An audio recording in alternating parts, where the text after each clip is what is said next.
Hello అండి అందరికీ. Tissue పేపర్స్తో instant flower చేసుకుందాం. ఫస్ట్ టిష్యూ పేపర్ తీసుకుని ఇలా ఫోల్డ్ చేసుకుని కట్ చేసుకోవాలి. ఇలా కట్ చేసుకున్నాక మళ్ళీ ఇంకొక హాఫ్ ఫోల్డ్ చేసుకోవాలి. ఇలా చేసుకున్న తర్వాత ఇలా డ్రా చేసుకోవాలి.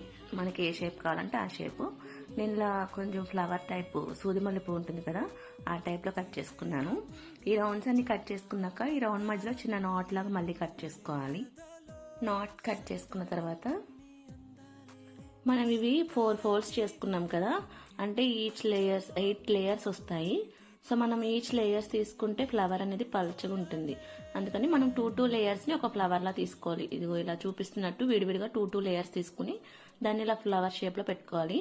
మనకి యూజువల్గా కార్డులు గ్రీన్ కలర్లో ఉంటాయి కదా, అందుకే నేను గ్రీన్ కలర్ యూజ్ చేశాను. ఇక్కడ అన్ని ఫ్లవర్స్ పెట్టేసుకున్నాక ఇలా మాల కట్టేసుకోవాలి.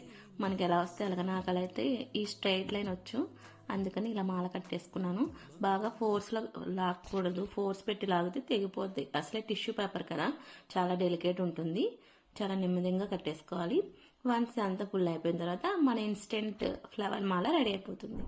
సో ఈ వీడియో ఎలా ఉందో నచ్చితే లైక్ చేయండి, కామెంట్ చేయండి, అలాగే సబ్స్క్రైబ్ చేసుకోండి. మళ్ళీ మరో వీడియోలో కలుద్దాం. Thank you.